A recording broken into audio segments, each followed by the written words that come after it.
देखिए, अब भारत उदय कैसे किया गया था, तो हमारे यहाँ पे जो फार्मर्स थे वहाँ पे मतलब क्या होते हैं, क्या बोलते हैं कि एनिमल से जो क्रॉप्स है उनको बचाने के लिए, उनको प्रोटेक्ट करने के लिए प्रोटेक्शन दिया जा रहा था। शेल्टर वगैरह लगाए गए थे। उसके बाद में वहाँ पे जो ट्यूबवेल वगैरह लगाई गई थी, सैटेलाइट लगाई गई थी, है ना। और फिर बरसात के लिए ट्रेन टेक्निक का भी यूज़ किया गया था, तो जिसके अंदर से उन्हें बचाया जा सके। उसके बाद में यहाँ पे मशीनियम्स मतलब मशीन्स वगैरह लगाई गई थी। यहाँ पे काफ़ी सारी फैसिलिटीज़, जैसे ट्रैक्टर खरीदने के लिए उनको परमिशन दी गई थी, उनको सब्सिडीज़ दी गई थी कि वो ट्रैक्टर खरीद सकते। उसके बाद में यहाँ पे एग्रीकल्चर जो कंप्यूटराइजेशंस था, तो वो वहाँ पे प्रॉफिट किया जा रहा था। जैसे यहाँ पे आप देख सकते हो कॉटन्स हो गया, पल्सेस हो गया, तो जैसे कि दाल है ना, तो लोगों को किस तरीके से वहाँ पे पहुँचाने का काम किया जा सके।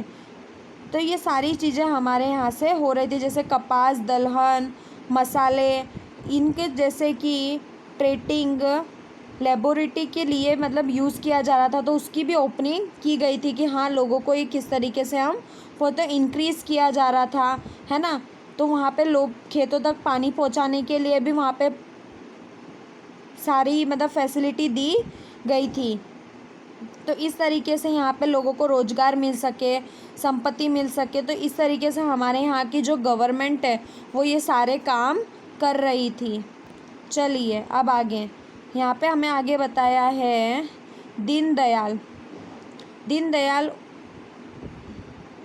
उपाध्याय, ठीक है, ग्राम ज्योति योजना। तो ग्राम ज्योति योजना में आप देख सकते हो कि यहाँ पे 24/7 days night to the providing electricity at home, the farms, the rate lay down new lines and electricity facility 18,000 village by in electricity by to the helping to farmers and purchasing। तो किस तरीके से agriculture में मतलब 18,000 गरीब बिजली पहुंचाने में लाइन में, जिसमें सब स्टेशन स्थापित किया गया था, जिसमें सब्सिडी के रूप में उन्हें मदद भी दी जा रही थी, सोलर सिस्टम भी लगाया गया था। चलिए अब आगे यहाँ पे हमें बताया गया है कि जो आदिवासी लोगों के लिए जो योजना बनाई गई थी उसमें डेवलप किया गया था, है ना। तो आदिवासी महिलाओं के लिए पशुपालन के लिए, उनकी डेयरी विकास के लिए, खेतों के लिए, तो ये सारे विकास के लिए मतलब उन्हें क्या किया जा रहा था, उन्हें मतलब मार्गदर्शन दिया जा रहा था कि आप लोगों को ये चीज़ें करनी है।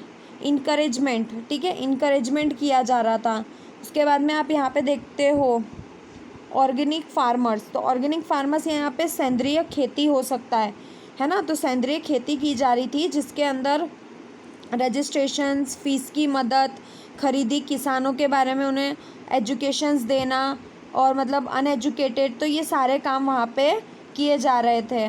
तो ये सारे कदम हमारे यहाँ पे उठाए जा रहे थे। Chief minister by village road, ठीक है। तो चीफ मिनिस्टर में मतलब क्या, जो सड़क है तो वहाँ पे आयोजन किया जा रहा था, जैसे सड़कों पे, हाईवे पे, पंचायतों की मदद, जैसे शौचालय मतलब रोजगार की जगह पहुँचाने का काम किया जा रहा था। फिर यहाँ पे हमें माँ अन्नपूर्णा योजना बनाई गई थी, जो 7th है।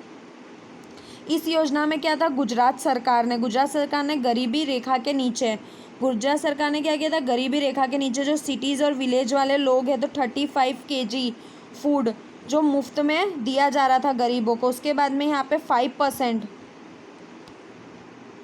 जो 5% है वो दिया जा रहा था, 2%, 3%, 3.82%, तो ये सारे फूड यहाँ पे देने का काम गरीबों को किया जा रहा था, ठीक है। देखिए यहाँ पे फिर महात्मा गांधी योजना बनाई गई थी, तो वहाँ पे भी काफ़ी सारे मतलब चेंजेस आपको देखने को मिला था। अनस्किल्ड वर्कर है तो उनको किस तरीके से स्किल्स दी जा रही थी। फिक्स्ड कॉस्ट जो गवर्नमेंट की है वो वहाँ पे प्रॉफिट किया जा रहा था, ठीक है। अनएम्प्लॉयमेंट जो रूरल गवर्नमेंट एरियाज़ है उनके अंदर इम्प्रूव किस तरीके से हो सके, ये सारी चीज़ें यहाँ पर हो रही थी, ठीक है। अब यहाँ पे हमें बताया गया है मिशन मंगलम। तो देखिए यहाँ पे क्या हो रहा था, तो यहाँ पे जितनी चेंजेस आपने देखे थे, तो जिसके अंदर सेल्फ हेल्पिंग हो गया, स्किल्स हो गया, ट्रेनिंग हो गया, तो ये सारी चीज़ें दी जा रही थी, ठीक है। तो यहाँ पे हमको कुछ पॉइंट बताए गए हैं। तो वहाँ पे भी सब चेंजेस आपको देखने को मिले थे कि हाँ यहाँ पे प्रॉफिट हो रहा है, किस तरीके से यहाँ पे लोन्स वगैरह लोगों को दिए जाएंगे हैंडीक्राफ्ट्स वगैरह के लिए। उसके बाद increase by to the industrial unestablish किया जा रहा था, ठीक है। उसके बाद में यहाँ पे लोगों को 18 to 65 education 4th standard in giving bye to the training, तो ये दिया जा रहा था। 2016 बिजनेस पॉलिसीज़ लागू की गई थी गवर्नमेंट ने, किस तरीके की पॉलिसीज़ होगी। 10 lakh people are standing by to the food processing, तो ये चीज़ें यहाँ पर की जा रही थी, ओके। अब हम आगे देखते हैं अनएम्प्लॉयमेंट। देखिए अब अनएम्प्लॉयमेंट में तो जो प्रॉब्लम्स थी इंडिया की वो अनएम्प्लॉयमेंट क्रिक्यूलर, ठीक है, ordinating by to the unemployment by to the long time problems the deep rooting economical, है ना, maximum countries by to the problems. तो यहाँ पे मीनिंग बताया गया। तो मीनिंग क्या था हमारे यहाँ का, जो 15 to 16 वर्ष के बीच में जो बाज़ार के अंदर मतलब इच्छा रखते थे उनको मतलब क्या किया गया था, पार्ट लेने को बोला था। जो काम कर सकते हैं, जो समर्थ नहीं है मतलब फिर काम करने के लिए बेकार रहते तो उन्हें बेरोजगारी, मतलब कि हम उन्हें क्या बोल जाते हैं, अनएम्प्लॉयमेंट, क्योंकि उनको कुछ काम नहीं मिल रहा है, ठीक है। इच्छा है बट उनको काम नहीं मिल रहा है, इसी तरीके से वो क्या कर रहे हैं, खाली बैठे हैं। तो इस तरीके के लोगों को 15 से 60 के बीच में मतलब जिनके रूप से मतलब काम नहीं कर सकते हैं ना, आलसी हो गया, फिर गृहिणी हो गया, अपंग हो गया, तो ये काफ़ी सारे लोग हैं जो काम नहीं कर सकते, तो जिसमें अनएम्प्लॉयमेंट आता है, ठीक है। चलिए अब हम आगे देखते हैं। हमें यहाँ पर कुछ पॉइंट बताया है, वो हम देख सकते हैं कौन कौन सा। सीजनल मतलब सीजन अनएम्प्लॉयमेंट आप देख सकते हो, तो रेनफॉल मतलब कि जैसे कि बारिश का टाइम है तो बारिश के टाइम पे किसी ने काम किया, उसके बाद में उसके पास कोई काम नहीं है, जैसे कि उसने रेनकोट का काम किया, रेनकोट का बिजनेस किया 3 to 5 मंथ्स, उसके बाद में उसके पास कोई काम नहीं है। उसके बाद में यहाँ पे फ्रिक्शनल अनएम्प्लॉयमेंट मतलब कि आप घर्षण या जन मतलब बेरोजगारी, जिसमें नई टेक्निक में कुछ समय श्रमिक बेरोजगार रहते हैं, मतलब कि जैसे किसी कंपनी ने न्यू चीज़ें लॉन्च की है, वहाँ के जो पुराने काम करने वाले मजदूर हैं उनको काम नहीं मिल रहा है। स्ट्रक्चरल अनएम्प्लॉयमेंट तो मतलब ढांचागत, मतलब कि यहाँ पे जो पिछड़ापन है, मतलब जो पहले से काम करते आ रहे हैं अब उनको इस चेंजेस में किस तरीके से काम करना होगा, तो वो वहाँ पे क्या हो जाता है कि मतलब वहाँ पे कमी देखने को मिल जाती है ना। उसके बाद में हमें यहाँ पे बताया गया है disguised unemployment according to by to मतलब वर्क में इनोवेट मतलब ऑक्यूपेशंस देखने को मिलता है। No decrease by to the recording the total by to the production, है ना। तो ये चीज़ें हमें देखने को। फिर इंडस्ट्रियल अनएम्प्लॉयमेंट तो आप देख सकते हो इंडस्ट्रियल में किस तरीके से अनएम्प्लॉयमेंट होता है, तो लंबे समय तक काम कर रहे हैं पर बिना काम करे रहना पड़े, तो उस तरीके से हम अनएम्प्लॉयमेंट। एजुकेटेड मतलब कि पढ़े लिखे लोग, मतलब कि पढ़े लिखे लोगों को काम नहीं मिल रहा है ना। Proportion of unemployment in India, तो आप देख सकते हो कि हमारे यहाँ पे कितना अनएम्प्लॉयमेंट देखने को मिलता है। तो अलग अलग तरीके से आप देख सकते हो, जैसे कि नाम लोगों ने बताए हैं तो सबका अलग अलग निकालना पड़ेगा। तो एनएसएस की वजह से हम निकाल सकते हैं कि हमारे यहाँ पे कितने अनएम्प्लॉयमेंट है। तो 2011 में हम 116 मिलियन पीपल्स देख सकते हो, अनएम्प्लॉयमेंट 32 मिलियंस हो सकता है, अनएजुकेटेड पीपल 84 मिलियंस हो सकते हैं। तो इस तरीके से हम निकाल सकते हैं। 2013 एंड 14 में आप देख सकते हो कि यहाँ पे गुजरात में 1000 पीपल है, तो 5.4% in Gujarat and 1000 people 1.2 unemployment. By 2009 and 10 में आप 1000 है तो 34% पीपल अनएम्प्लॉयमेंट है। रूरल एरियाज़ में 16% आप देख सकते हो। इस तरीके से होता है। अब हमें यहाँ पे बताया गया अलग अलग जगह पे, जैसे कि यहाँ पे सिक्किम हो गया, केरल हो गया, वेस्ट बंगाल, उत्तर प्रदेश हो गया, जम्मू कश्मीर हो गया, त्रिपुरम हो गया। Unemployment to the Himachal Pradesh, Karnataka, Chhattisgarh हो गया, गुजरात हो गया। The low condition unemployment is a Gujarat in the north way according by 15% educated people, 66% youth by to the 35% becomingly to the आप अनएम्प्लॉयमेंट चीज़ें देख सकते हो, है ना। हमारे इंडिया के अंदर इस तरीके से हमें लोगों को देखने को मिलता है, जिसकी वजह से टेक्नोलॉजी की वजह से हो सकता है। उसके बाद में कृषि की वजह से हो सकता है, मतलब एजुकेशन हो गया, फिर परिवार की वजह से हो सकता है, उनका काम नहीं चल रहा है, तो ये सारी चीज़ें हमें देखने को मिलती है। ठीक है, बिजनेस करते हैं बट उसमें इन्वेस्ट नहीं कर सकते क्योंकि मनी नहीं। तो इफ़ेक्ट्स देख सकते हो जो रिड्यूस में, जैसे कि यहाँ पे हम देख सकते हैं अनएम्प्लॉयमेंट क्यों होता है, तो पीपल्स की प्रॉब्लम्स होती है, poverty, unemployment, the two side of to the both in मतलब इंटरनल आप देख सकते हो। और उसके बाद में यहाँ पे poverty by to the unemployment challenger problems is affected to the educated is the attitude is the interested by to the studies in the negative effect by to the socially mentally in conditions। यहाँ पे physically भी आप देख सकते हो unemployment is a long time. Okay, तो काफ़ी सारी चीज़ें हमें देखने को मिलती है, तो जिसके अंदर काफ़ी लॉसेस भी होता है, जैसे कि यहाँ पे सामाजिक स्तर पे आप देख सकते हो असमानता हो सकती है, जैसे नशीले हेरफेर हो सकते हैं, ट्रैफिकिंग हो सकता है, इनलीगल एक्टिविटीज़ हो सकती है, इकोनॉमिकल द क्लास भी हो सकता है, the standard the living to the unemployment to the people, है ना। चलिए अब हम आगे देख सकते हो, तो आप देख सकते हो कि इनको कम करने के लिए यहाँ पे मतलब इनके जो सॉल्यूशन है वो किस तरीके से हो सकते हैं।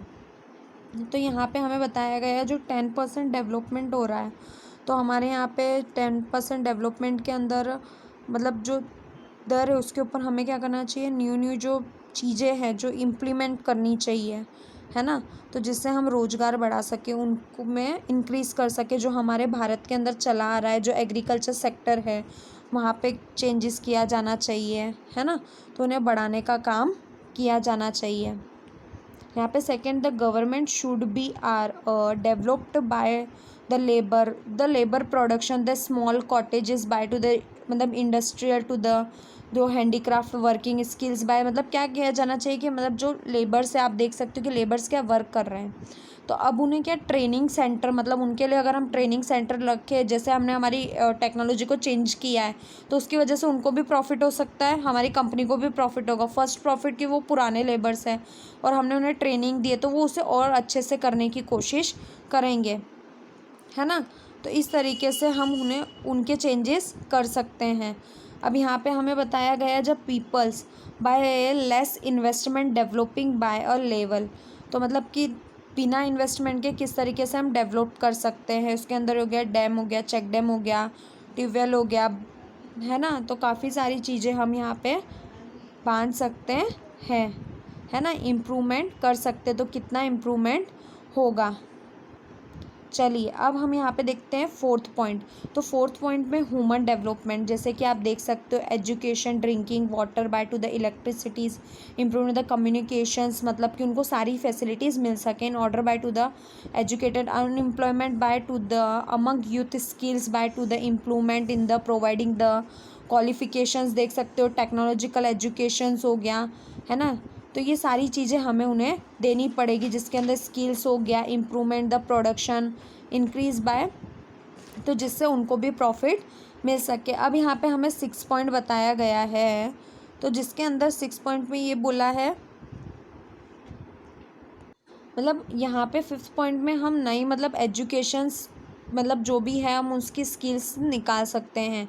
6 पॉइंट हमें यहाँ पे बताया गया है digital skills by to the digital India, तो जो डिजिटल चीज़ें हैं उनमें डेवलप किया जा सके, programmes by to the development, है ना, तो इसमें लोगों को फैसिलिटी दी जानी चाहिए। पॉइंट नंबर 7 मतलब कि यहाँ पे जो गवर्नमेंट है तो मेन पावर को किसी टेक्नोलॉजिकल बिजनेस मैनेजमेंट मार्केटिंग के अंदर हम ला सकें, उनको किस तरीके से बढ़ाने का काम कर सकते, ट्रेनिंग वगैरह हो गया, the fulfil by to the requirements हो गई, है ना, the diploma according to the certificates दिया जाना चाहिए कि जिसकी वजह से उनको काम मिल सके।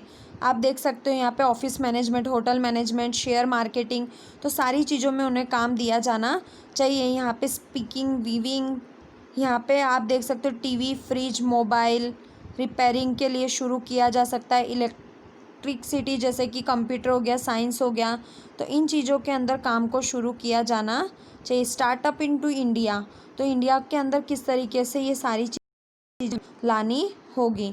चलिए अब हम आगे का पॉइंट देखते हैं, तो यही पॉइंट है यहाँ पे कि हमें स्टार्टअप करना चाहिए कि हाँ कि हम इसे बढ़ा सकते हैं, न्यू बिजनेस स्टार्ट करना इंडस्ट्रियल सेक्टर में। ओके, चल पॉइंट नंबर 9 में हमें बताया गया है कि देखिए, तो इस तरीके से लोगों को रोजगार भी दिया जा रहा है। जैसे यहाँ पे आपको बताया गया था, people important inform bye to the skills 2015, है ना।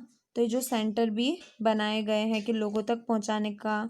अब वर्ल्ड लेबर मार्केटिंग में क्या हो रहा है कि लोगों को मतलब कि यूज़ करने के लिए, है ना, लेबर्स को किस तरीके से बिजनेस हो गया, ट्रेनिंग हो गया, improvement to the international level by to the education, knowledge, skills development, search, income facilities वगैरह दी जा रही है। जिसके अंदर यहाँ पे कंट्रीज वाइज मतलब popular is the north web किया जा रहा है, जिसके अंदर लोगों को पहुँचाने का काम हो रहा है। फिर यहाँ पे इंटेलिजेंसी टेक्नोलॉजिकल दिया जा रहा है, जिसके अंदर एटीट्यूड भी। अब देखिए, हमारे यहाँ पे जो कम्युनिकेशन स्किल्स है वो भी मतलब लेबर्स को जो कंप्यूटर वगैरह उन सब चीज़ों में इंक्रीज हो रहा है, जिसमें क्वालिटीज़ वगैरह हो गई, है ना। तो ये स्किल्स वगैरह कंपटीशन इंटरनेशनल लेवल पे किया जा रहा है, जिसके अंदर exchange incomes bye to the people और जॉब्स वगैरह भी दी जा रही है। तो जिसकी वजह से क्या हो सके कि कुछ जो समस्या है उनको दूर करने का काम हो रहा है। तो हमारे यहाँ पे ये फॉरेन कंट्रीज़ के साथ किस तरीके से काम किया जा सके, तो कुछ जो प्रॉब्लम्स है वो क्या की जा रही है, कम की जा रही है। ठीक है, अब यहाँ पे आपका ये चैप्टर कंप्लीट होता है, तो आपको ये पूरी एक्सरसाइज करनी है। ठीक है, थैंक यू।